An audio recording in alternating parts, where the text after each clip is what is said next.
he talks about his current studies at Harvard and what's ahead on C-SPAN's Q&A. Now, part of the Muslim Public Affairs Council's 9th annual convention, they discussed the Fort Hood shooting and how it might affect Muslims living in the United States. This is about an hour. This is the Muslim Public Affairs Council's 9th annual convention. With change come challenges. Our second plenary is on Fort Hood, a defining moment. We're going to have a conversation with 3 very important people that provide unique perspectives on the issue of not only national security but civil rights, and how race or religion play a role in the discourse on those issues.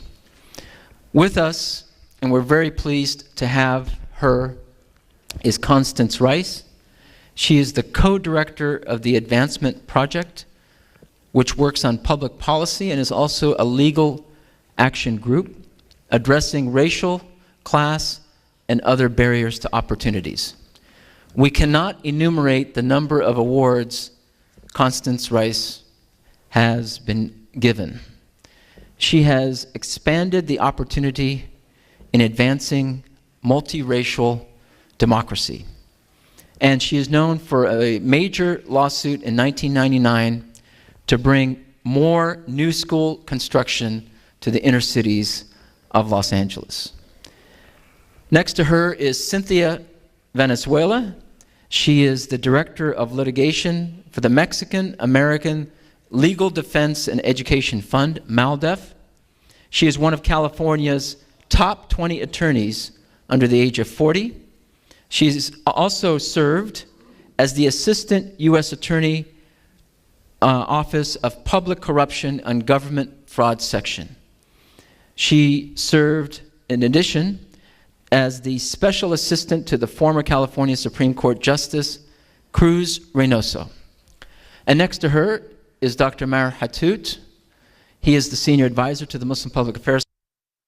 He's also the Chairman of the Shura Council of Southern California and the spokesperson for the Islamic Center of Southern California. He's the author of a major work called In Pursuit of Justice, the Jurisprudence of Human Rights in Islam, and he is an advisor to several Muslim American organizations throughout the country. He has spoken at the State Department and in several interfaith forums on the topics of Islamic democracy, human rights, emerging trends in Muslim movements, and the issue of Islam as a relevant component in our modern society. So with that, could you please give us a warm welcome to our panelists.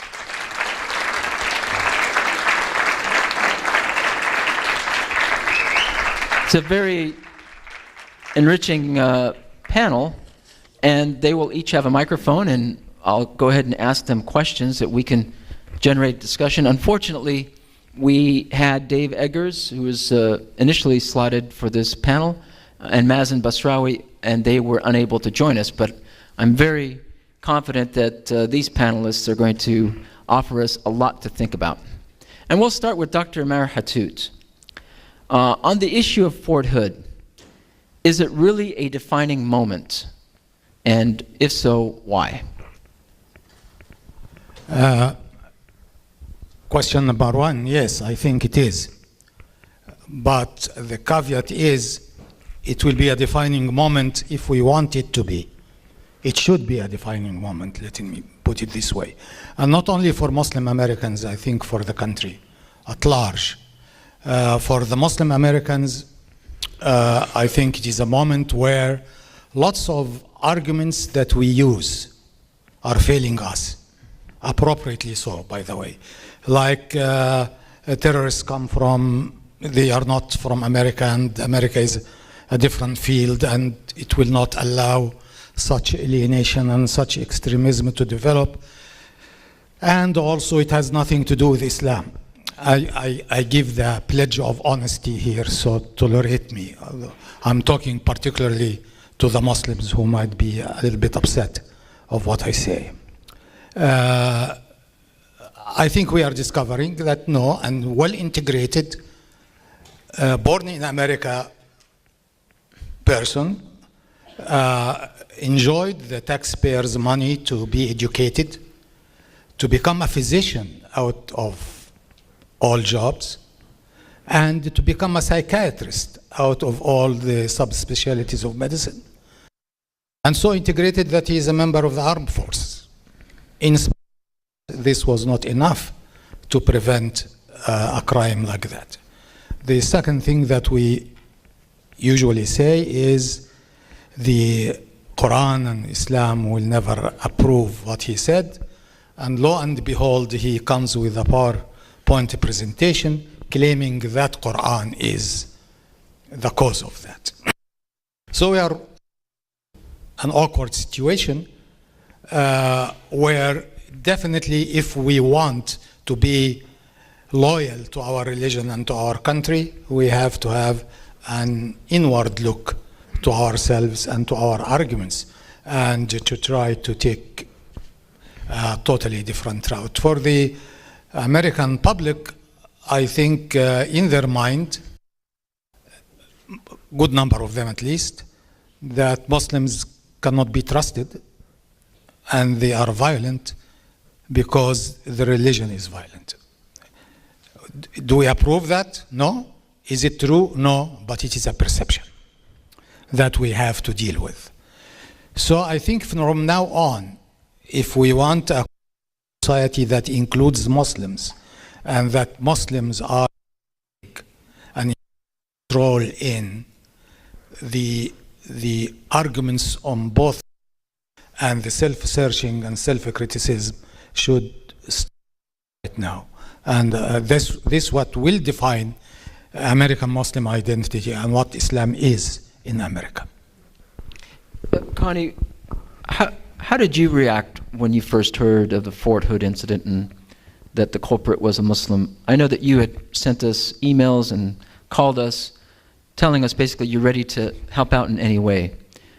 So share some of your experiences with us in terms of how to deal with the problems that Dr. Hathout outlined. First thought, please don't let him be Muslim. That was my, right. Before I learned. And Dr. Hathout has brought up some very, very insightful points. And I would add to those points, this incident is a defining moment simply because of the attention that it got. There may have been other more minor things happening on Air Force bases, and I come from a military family, and so, you know, I know what it means to be on Air Force bases. My father was a colonel in the Air Force. And I know so I was thinking militarily, you know, to have an attack on a military base, that was a visceral reaction. But my biggest fear was that there would be this awful backlash, and of course there is. And what does it say about where we are? Well, 8 years after the fact, we are still together in a very long journey. And every single group that has come to this country is still on that journey of integration and assimilation and separateness that makes up the American mosaic. And as Dr. Hathout said, this great country is probably the best. It's not perfect, but it's probably the best at incorporating disparate groups of the many one, e pluribus unum. That is the one creed that we take peoples from around the world. Some of them we enslave, some of them we discriminate against everybody, including the Irish and the Italians. You should read the congressional record, the way they talked about Italians. They classified the Italians as black so that they could discriminate against them. And they've had African Americans. My family is slave owner, slave, and Native American. I could write my own reparations act, okay? My family is the mixture. And even still, I am still the other. Even though I am the 19th century blended daughter, I am still the other. I am African American in some contexts. I'm considered white in other contexts. So for the American Muslim family, the Muslim immigrant family, getting that on that road to integration, this is one of the big speed bumps. And so Fort Hood for me said the following. Number one, to face the issues that Dr. Hathout brought up. This community, the Muslim American community, and this incident really highlights this, how critical your role is. The modern voice of Islam. And if your voice can't be elevated, then this problem will never go away, globally, not even just for this country. I don't spend time with a lot of groups. I spend time whenever you call me because you are a terrible, terrible burden. And the Fort Hood incident showed how terrible that burden is. You had to be on the air immediately. You had to be on the phone with Homeland Security immediately. Putting the signs out, I'm not a terrorist, I'm not a terrorist, I'm not a terrorist, immediately. And you had to tamp down the fear. That fear is not going away. It will be here for a very long time, but it will peter out. It will dissipate over time. We've been here 300 years and they're still afraid of African Americans. We are the American family. So that process will continue. But the other aspects, the other fault lines, because there were a lot of fault lines in this.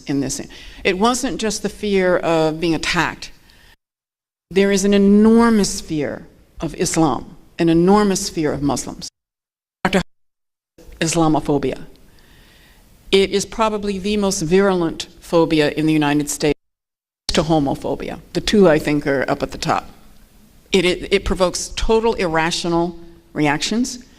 And so I think that this incident highlighted that. But don't forget, we're going to need to talk about profiling as well, and I'll end on this note.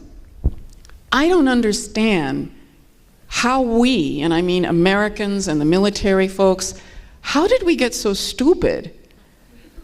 There were more flags than UN Plaza on this one.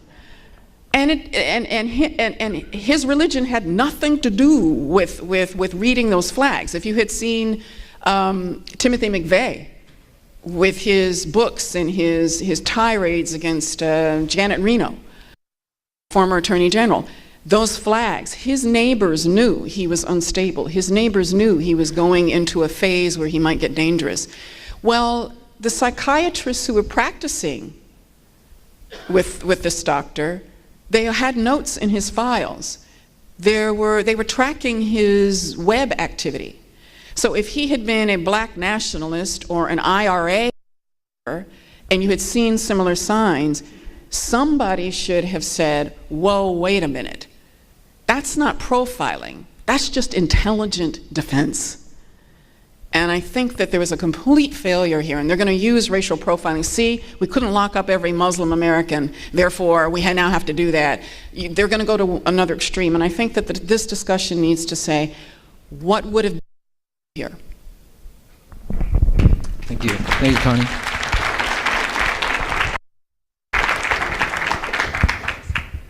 Cynthia, Dr. Hathout brought up the issue of mistrust as one of the unfortunate realities that we have to deal with as a consequence of Fort Hood. How do you deal with it as a litigator? And what are some of the strategies that MALDEF pursues in rebuilding trust and countering the mistrust of others? Well, I just wanted to start by addressing some of the comments that were made by the distinguished speakers here. Oh, sorry. And to say that I think that this incident, the Fort Hood incident, was not really a defining moment from the perspective of the Latino community, because it doesn't really color the views of Muslims among Latinos. Latinos understand that when incidents like this happen, that you think exactly what Ms. Rice said. Please don't let it be a Latino. Because we know that if it is, the media does a very good job of painting our entire community with a very broad brush. And so we, as a minority community, understand the stereotyping, the jumping to conclusions, the wanting to blame a particular group.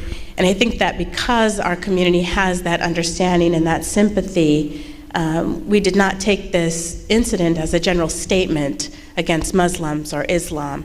And so from our perspective, it was not sort of a defining moment. We have to overcome the same fears and anxiety in our culture as Ms. Rice expressed, there's a huge fear of undocumented immigrants. And that's something that our community has been fighting through litigation over the past 4 years. Moldov has been fighting this xenophobia for over 40 years, but recently there have been a number of anti-immigrant ordinances enacted because of Congress's failure to pass comprehensive immigration reform. So states and local governments have taken it upon themselves to pass various anti-immigrant ordinances that all have the same goal and mission, which is to purge people from their communities, to deny access to public benefits and public education and employment to undocumented immigrants. And that translates into legal immigrants and the Latino community in general.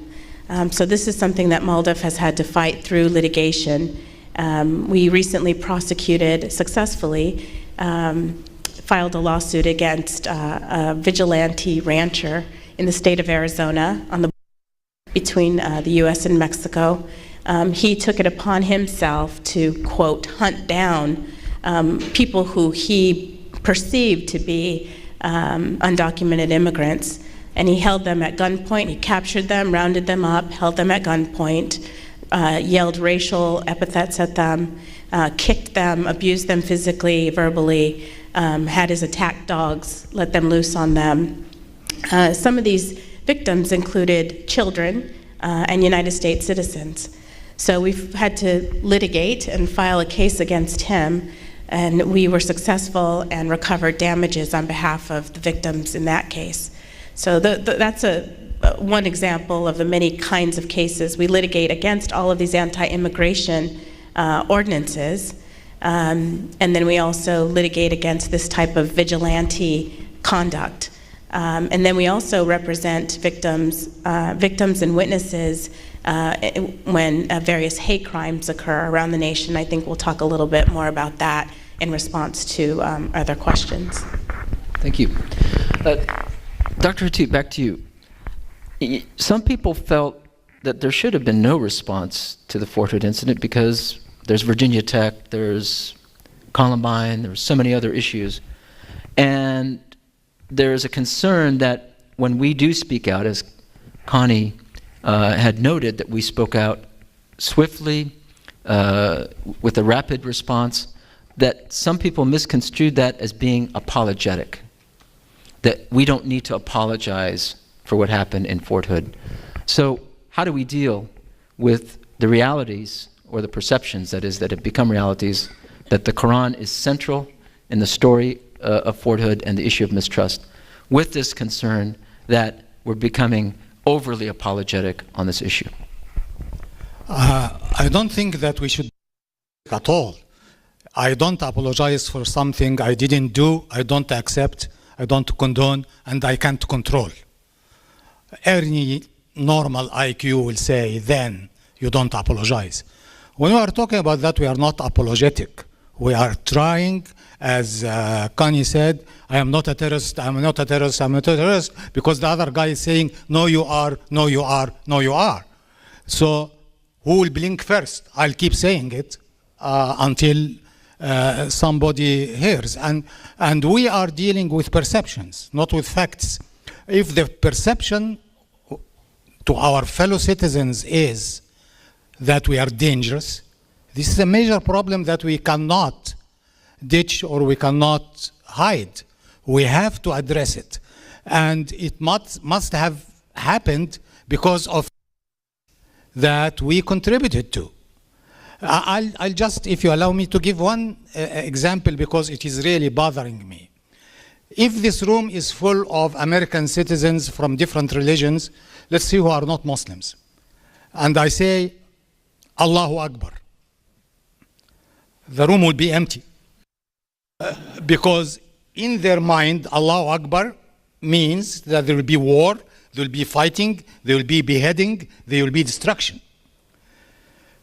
Let me ask Muslims here, how many, the minimum level Muslim, if there is an expression like that, say Allahu Akbar a day? someone should answer me. Yes. How many times? Minimum. You can. No, you can't. If I can, because I counted them. Pardon me? 45. Okay. Yeah. Okay, this is not a... All right. It is 92. 92 times the minimum average Muslim who's just doing the necessities without extras, without voluntary work, etc., says Allahu Akbar 92 times a day. When do we say it? In the most peaceful, submissive, humble situation, which is praying, our head on the floor, praying to God, ending our prayer by peace, peace. How did this slogan changed from that absolute peacefulness to that perception of violence? We should ask ourselves this. The other people, they don't know what Allahu Akbar is. Allahu Akbar is. They say he is a terrorist because he said Allahu Akbar. For us, it should have resonated with us. Something is deeply wrong here. I am saying that 92 times a day to give me peacefulness and solace and comfort.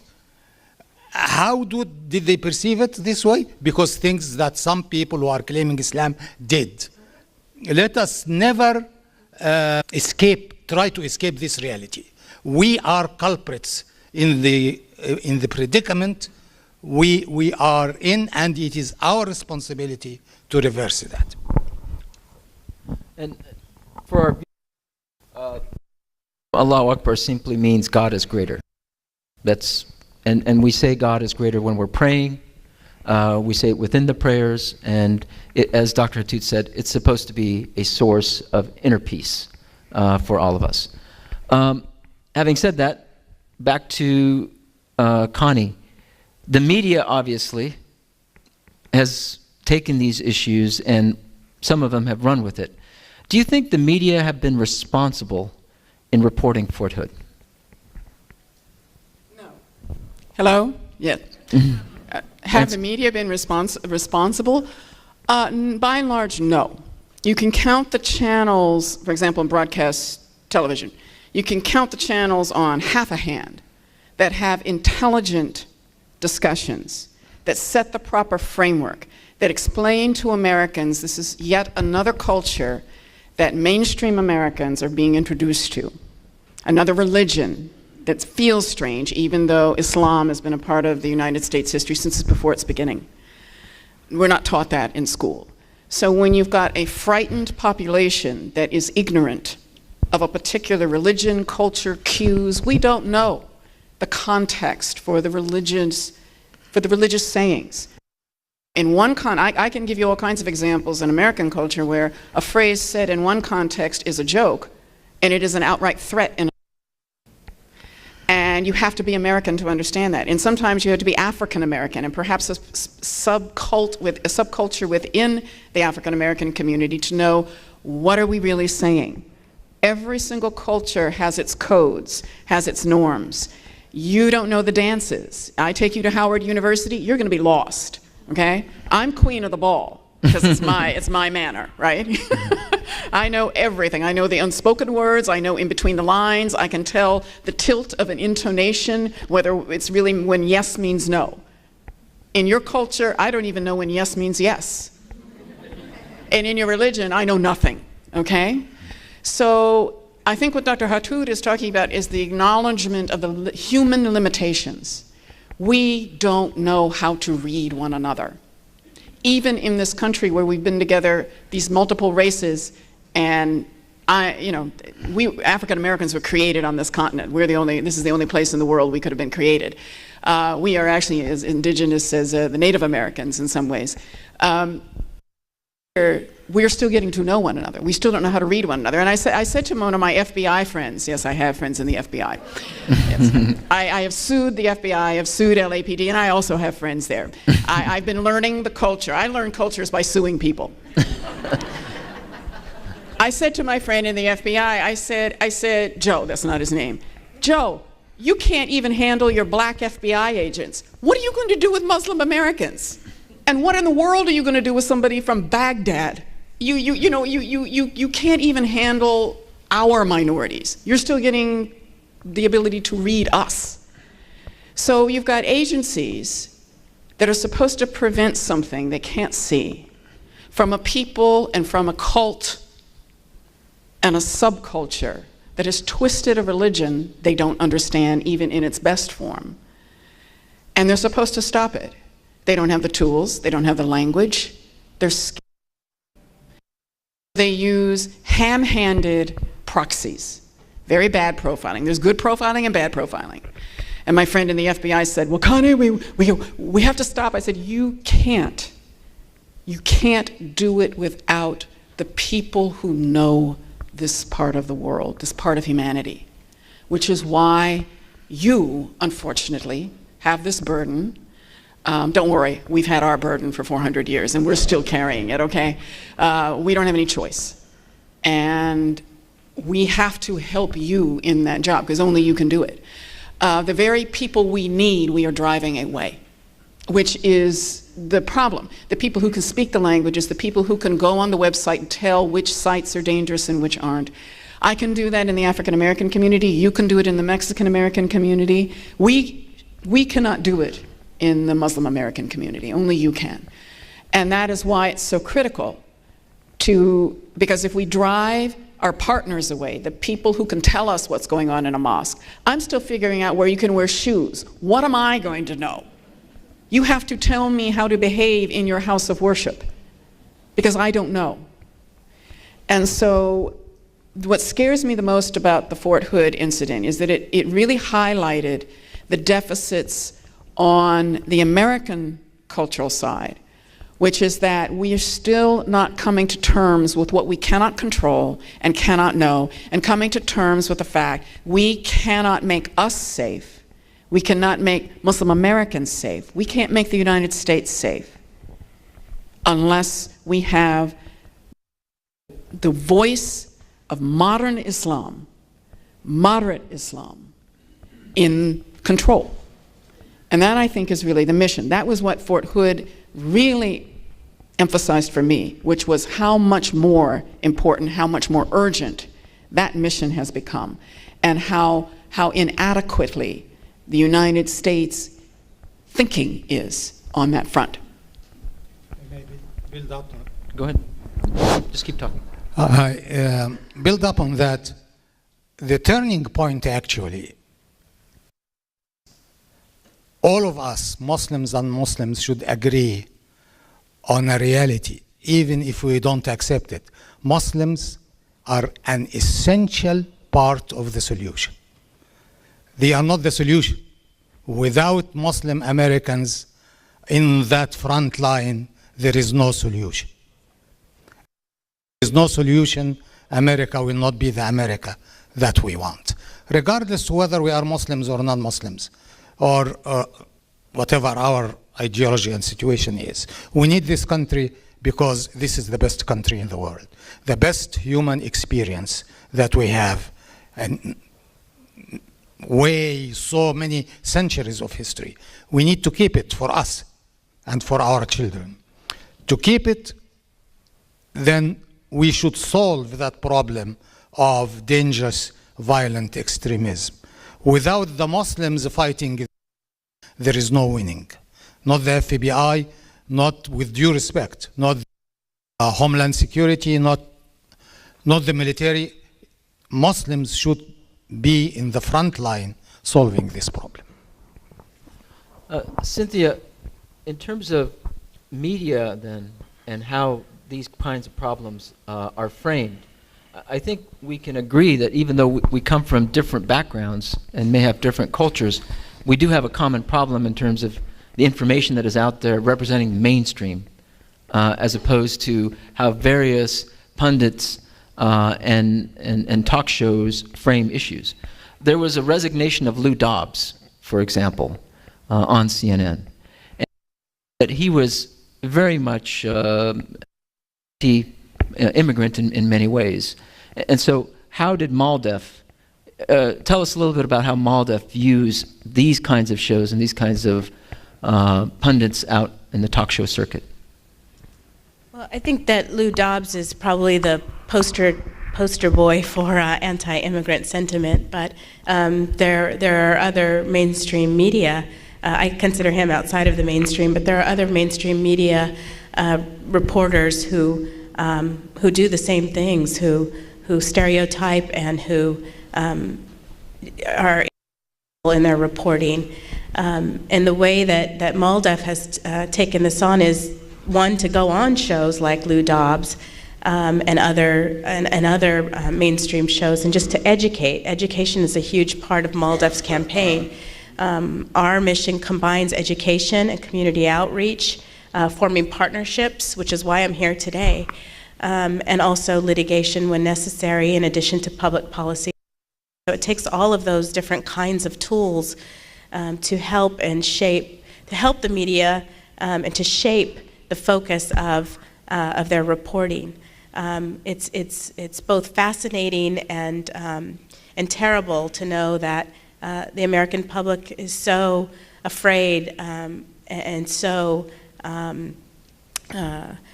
anxious about undocumented immigrants. And if you ask people, how large do you think the undocumented population is? Based on all of the reporting and the scare tactics that the media uses, you would think it was a really large percentage of the population, when actually it's just under about 3% of the entire population. So it's just a very small segment of the United States, but yet it's just a convenient scapegoat for people to blame all of America's problems. If I could, Cynthia, you bring up a really, really important point. When the economic cliff, when people feel like the country is going over the cliff, it becomes extraordinarily dangerous. This country has been in this spot before where you see the irrational, sort of aggressive ignorance on steroids. And the media actually needs medical prescriptions when you turn on the television. I simply have to turn it off. It looks like an insanity festival. And when you realize that the partisanship that you hear in the political debate, it's stoking the fears. This country is in a very interesting point. The white population is feeling very frightened and displaced and disenfranchised. So they're turning on the people they hire to wash their cars. We have folks who pick our crops. We have invited them here, and then we turn on them. We then associate an entire community with this threat. And it's irrational. It's irrational in terms of it being a threat at all. We invited them here. Our economy depends on them. And it's irrational in terms of the size. We have an equally irrational reaction, phobia. Now, Dr. Hathout is absolutely right. There are legitimate fears. The question is, do we address them together in a sane and cogent and coherent way, based on facts, and based on how human and cultures interact, and based on what we actually know and can't know. And so the country is in a, this is, I understand the fear. My community also has that fear.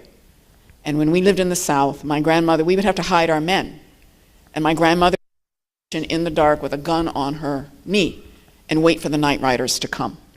And the local media would actually send signals for when the Klan was coming. So I think all of our populations can share this fear. When the country is scared because of its economic risk, it's fragile. People are feeling like, I don't have a job, I'm not going to have a job, and these colored people are coming in here, they're displacing me, and my kids can't get into college, afford it. My wife lost her job, I've lost my job, I'm losing my house. And so the scapegoatism is even bigger than ever. And the media, unfortunately, is building its ratings on it. And the way to counter it, and Salam, we've talked about this, I want a whole MPAC Hollywood studio. And we need to have television shows and scripts, because the American people take their cues from the media. All in the Family probably did more to break through racial stereotypes than all of our lawsuits put together. So that's one suggestion. Okay, well, we're going to go to questions from our audience, and even if it's directed to one person, please go ahead and as you wish. The first question I gather is to Dr. Hathout. Do American Muslims bear any responsibility for the extremist elements among them? In other words, what can we do to make sure our youth do not listen to, quote unquote, radical imams? That's a very loaded question. In general, I am a preacher of putting the responsibility on us. It is our name, it is our religion, it is people who are claiming our religion who are doing awful things. I mean, you count your blessings. The worst thing is that you come and take jobs, then they round you up and send you. That's a piece of cake compared to someone who will blow you up to go to paradise.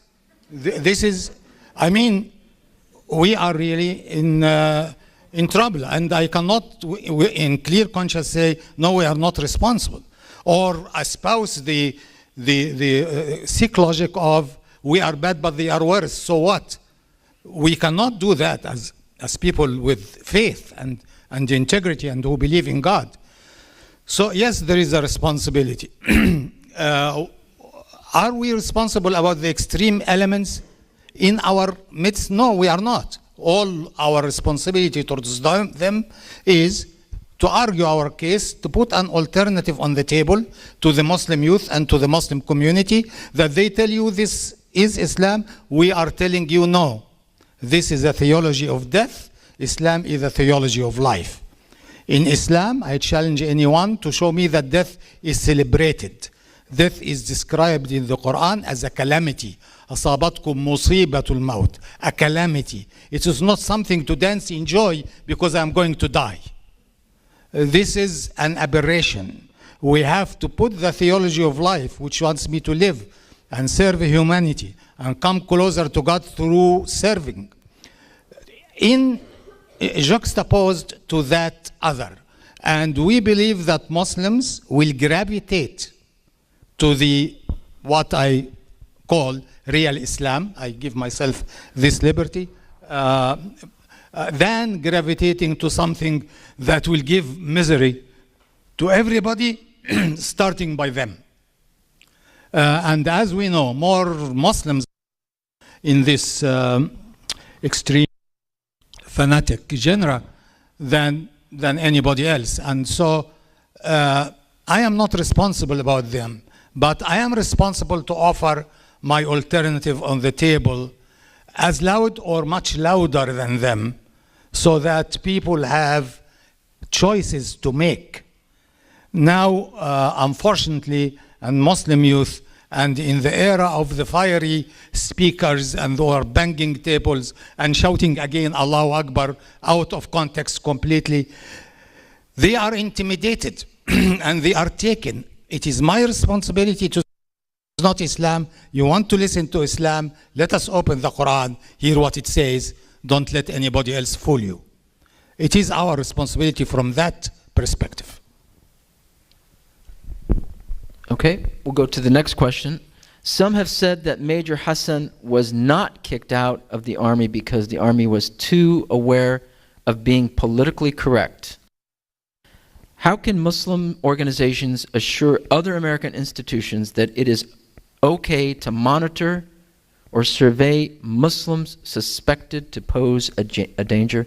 And I think this comes to the issue of what Connie brought up earlier, the difference between profiling and intervention. And how do we construct it in a way that it's done in a healthy way so we don't have to resort to profiling? If I could, let's talk about profiling. In law enforcement, and we've done racial profiling cases, racial profiling is stupid. It says we're going to pull over everybody who's African American driving a car, driving while black, or we're going to pull over Latinos who are driving trucks. Believe me, the Riverside police actually put a bulletin out and said we're going to pull over everybody who looks Latino and in a truck. That's what you call racial profiling. That's what good police call stupid profiling.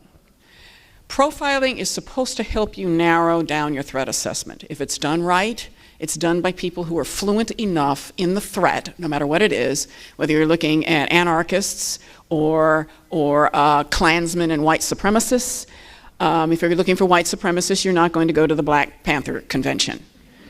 So there is a way to, but the problem with profiling is that when it's done right, it is a tool that allows you to begin to ask the right questions. The problem with what we have right now is that you don't have people fluent enough. You have people who are afraid and who are ignorant setting the standards. And so what do? We end up pulling everybody over with a funny sounding name.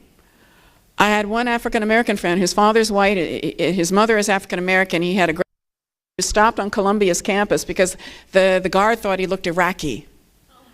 So that kind of thing we have to fight, and MALDEF and your lawyers, our lawyers together will fight that kind of thing. What we do have to do is what Dr. Hathout is talking about, which is intelligent intervention. I know in my community who the nuts are. I know who's about to go off. I know who's just off their medication, and I can tell when somebody's about to get violent. In domestic violence, we have profiles when men are working their way up to a dangerous point where they actually can go all the way to family annihilation. There are profiles. So I think it's incumbent on us in the civil rights community to identify the legitimate tools of intervention and interception. And as I said before, I can do it in my community, but we've got to help law enforcement come to a more intelligent approach to this. When LAPD came up with its modeling, I asked Chief Downing, what drug are you on? Have you lost your mind? Do you understand that this is exactly what will drive the one community that can help us underground and alienate them? The very people we have to have as partners to keep us safe, and we are using tactics that will shut them down, alienate them, and drive them away. It doesn't get any dumber than that. So with is it Dr. Hasan? The Fort Hood, yes. You also had another dynamic there. You're talking about doctors. I have two brothers who are doctors. One is on the Harvard Medical faculty. Doctors do not rat on one another. They do not challenge one another. If you think lawyers are bad, doctors are notorious. You have a medical community and a medical culture that will not, surgeons who are drunk. It took my brother 10 years to get rid of a drunk surgeon because they will not go after one another. They will not prosecute one another. They will not raise questions about one another. They'll do it whispering, but they will not say this doctor is posing a threat or is posing a danger to his patients or her patients. That's what should have happened here. That medical community, that psychiatric community, knew there was a problem. We know that now from the notes that were in the files. And then what was happening with the other compound factors. He did not want to go, he did not want to serve, it was known. There's a policy there that needs to be thought out. And then with people who are dealing with post-traumatic stress, this is a person who was exposed to that post-traumatic stress and directly in treating it, but we also know the doctors have post-traumatic stress. When you have a doctor who has post-traumatic stress and does not want to take, there's your sign. You don't send him. You do not let that pressure build up.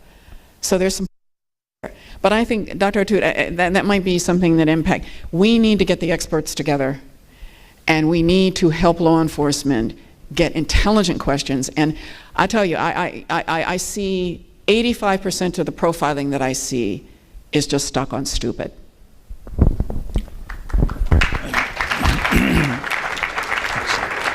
I just wanted to add to that this is again the media spin on it. The right-wing conservative media spin was the reason this attack was not stopped was because the military was afraid of an EEOC complaint. And I think that's just silliness. There were several signs that should have been caught and some action should have been taken. The reason that he wasn't stopped could have been this doctor protector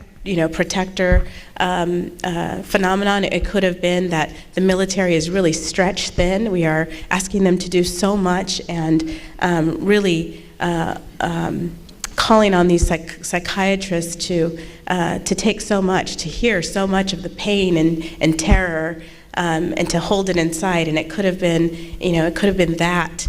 And the lack of the psychiatrist, the lack of professional help, and the need to keep someone there, even though there were troubling signs, to keep him there because they're just stretched so thin and they needed someone to help these soldiers at Fort Hood. I mean, there's a number of reasons why this attack, could have happened, or why he wasn't reported, why no action was taken against this doctor, but the right-wing media just immediately wanted to spin it to say, this is why we shouldn't have, this is why we should have racial profiling and be allowed to racially profile everybody. And it's just outrageous for the reasons that Ms. Rice stated.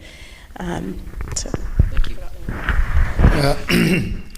There is a myth that we create, then we found that we are bound by it. That myth is that political correctness. What is politically correct? It is either correct or incorrect, right? Things in life, whether it is politics or otherwise. Now comes that notion that because we are politically correct, I wanted to know exactly what they mean. We should be politically incorrect or what? They are saying basically, don't treat them fairly. They don't deserve it. Be suspicious about them and speak it loud, warn people against them because they are dangerous. This is the sentiment behind that last wave in the last 6 weeks or so about politically correct. Everybody should be correct. I want someone who talks about me to be correct. It is not a maneuver. It is a propriety. It is not that they are politically correct. They are as false as the other side saying he doesn't want to go to fight and kill Muslims. Where a psychiatrist, a physician in the field is going to kill anybody? It's false. And by that logic, they got lots of the guy had great integrity, he doesn't want to kill Muslims. Being a psychiatrist, you're not going to kill Muslims or non-Muslims. You're going to get a troubled patient, try to help him. If you can't, you can't. There is nothing heroic. There is no hero here. You are going to treat patients, you don't want to go to treat patients in a dangerous area, period. Don't use Islam then to make you the hero who is refusing to betray his religion and go and fight on the side of the enemy.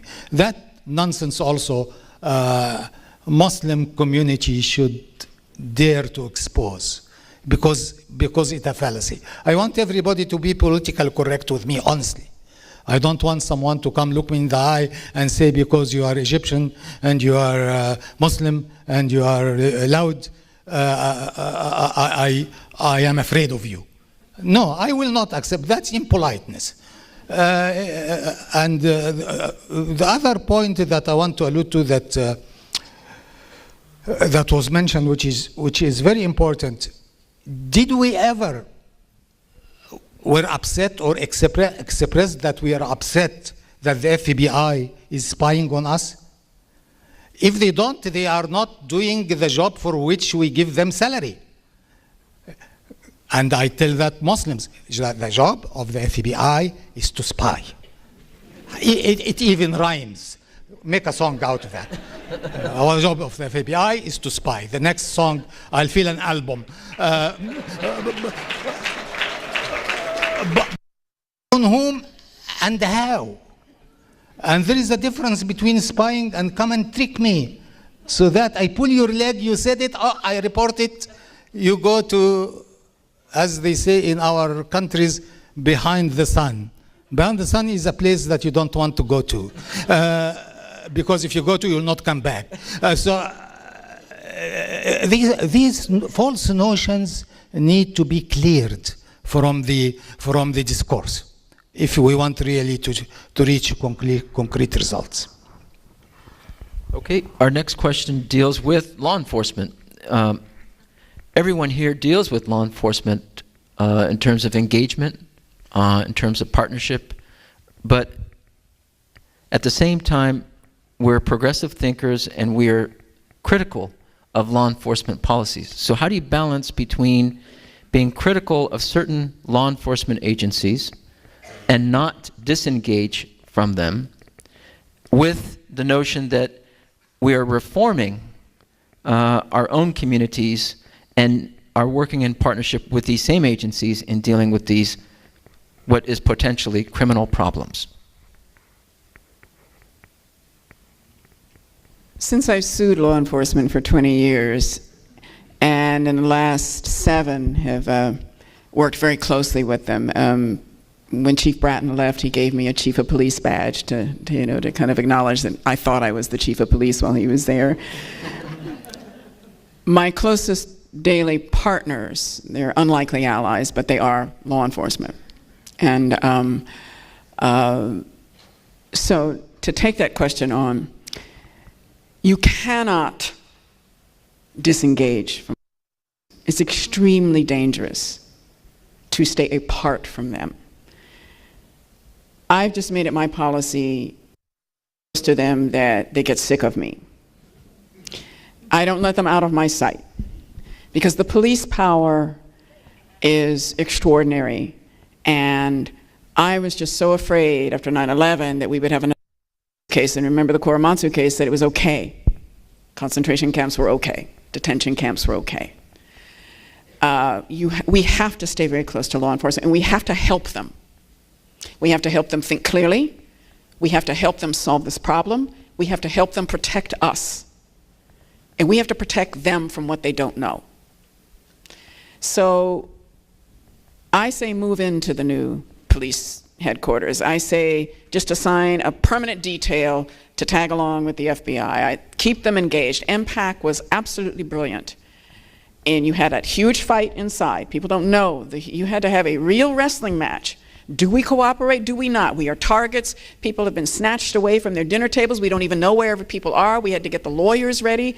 It is still a terrible time, but it was a particularly terrible time. And in the middle of that, you engaged in a very, very tough discussion inside your families. And you came up with, we are going to engage. Now, it's going to be like a marriage. There are going to be days when you're going to kick them out of the house and you're not going to talk to them because you're angry with them. And then there are going to be days when you come back and you're going to come back to the table and work it out. And however you need us to help, because I'm not going to presume that we can help, bring us in whenever you need us, the rest of us. But together, we have to make sure that law enforcement is engaging with the American Muslim community, the immigrant Muslim communities, all of the different communities, because there's so many different ones and I don't know them all. We have to teach law enforcement. Law enforcement is still just now, LAPD for the first time in its history, the new chief, Charlie Beck, is just now saying, you know what? We the police have caused riots. We the police have caused racial rifts in this city. We the police must become partners with the community. That's coming from them now. But it took 100 years of fighting, hand-to-hand combat to do it. You don't have to start there. They are actually wanting your help. They want our help. And so the engagement has to happen. But you've got to realize it's a terrible burden, but you're going to have to educate all of us on how to do that. I agree with Ms. Rice. It's just critical to forge relationships with law enforcement. The FBI Los Angeles office has formed a diversity committee. MALDEF and other groups are part of that committee, and I think that is a good model for law enforcement to follow. So it allows all of the communities to come together and for all of us to get to know each other better. And I think that's a really successful model and one that, hopefully other law enforcement agencies will follow. So I think that's key. It's critical to form the partnerships, and it's critical for all of us to work with law enforcement and for them to work with us. And when it's necessary, then, sometimes we need to work against law enforcement. For example, that's in limited circumstances, such as on May 1st, a couple of years ago, when the LAPD engaged in a melee against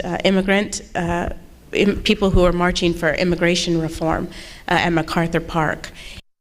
I'm sure a lot of you heard about it on the news, and many of our community members were really harmed in that police action. And so that was one instance where we had to sue the LAPD to get some not only monetary damages for the clients, but also some really important structural reform within the department, and to educate them and to bring information to them, like you shouldn't issue dispersal orders in English only when you're addressing a crowd of mostly Spanish speakers, because they don't understand what you've told them to do.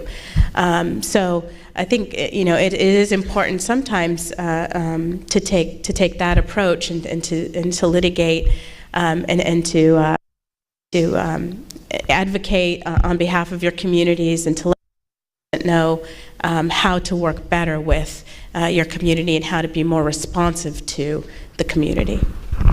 Thank you. Okay, Dr. Hathout, back to you. We'll give you 2 questions. Double header. The first one, you mentioned that death is not celebrated in Islam, but martyrdom for a just cause is. This is the argument that extremists use. How do you counter that? Then, hold on. Oh, there's more. I thought that will be enough. Yeah, that should actually last. Hours, yeah, that should, but yeah. Something similar, but a different perspective.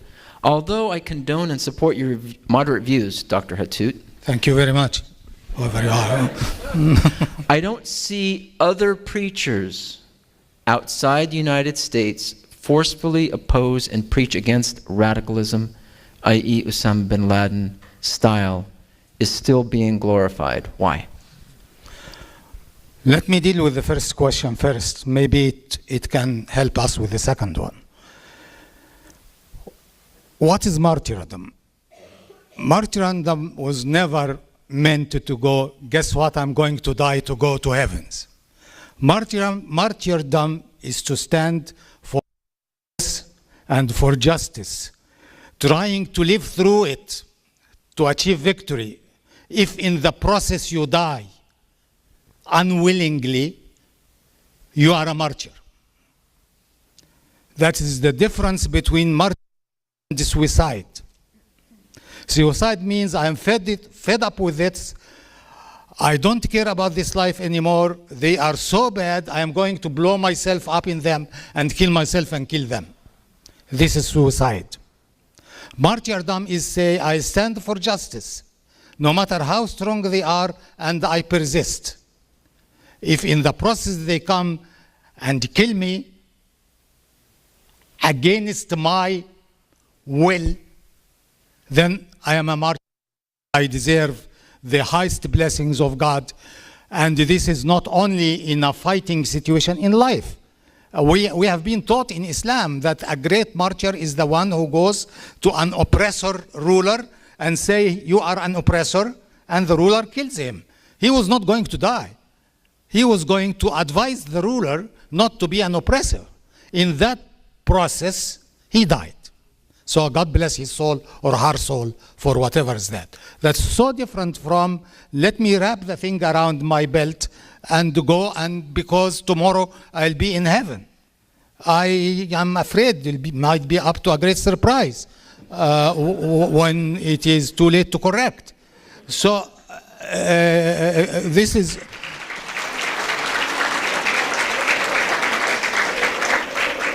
We have to be aware of these differences, and we have a terrible crisis of definitions. And I am blaming probably the intelligentsia in general, but Muslim scholars should come with an inventory of definitions. What is jihad? What is martyrdom? What is sacrifice? What is victory? We have to know what we are talking about, because unfortunately, those people who are big mouth and healthy and fat and comfortable send young impressionable people to die. Why don't you go and blow yourself? Why not? I mean, you will be even less suspected when they find an old man with a cane and a thobe and things and go. They might not search him as a 20 years old vigorous boy, but they don't do that. They send people to die, and they are collecting actually. And we should be fed up with this. Call the bluff. Our most valuable thing we have is our young people. Don't give them that kind of opium that makes them go and die, because death is not great. We believe death is not the end, it is the beginning of, God willing, great eternity, but I don't go and seek it. What's more clear than the Prophet teaching, لا تمنوا لقاء العدو, excuse the Arabic, don't wish to face the enemy. What's more clear? Because the idea is not to die. If I can find a peaceful solution or something, or a compromise, I take it, because life is good. Life is to be lived. And the Quran in chapter 9 says, respond to God and his messenger when he calls you to what will give you life. He never said respond to what will give you death. So we need, that's the first question. The second question is why other preachers don't say that? Ask them. I don't know why. And I don't want to volunteer reading their mind, because I might really read it wrong. But I think you sensed that I have lots of anger about that attitude that makes me look good and look the great preacher while I'm sending other people to die. It is immoral. And I think I said enough for MPAC to try to clean out for the next year until until next convention.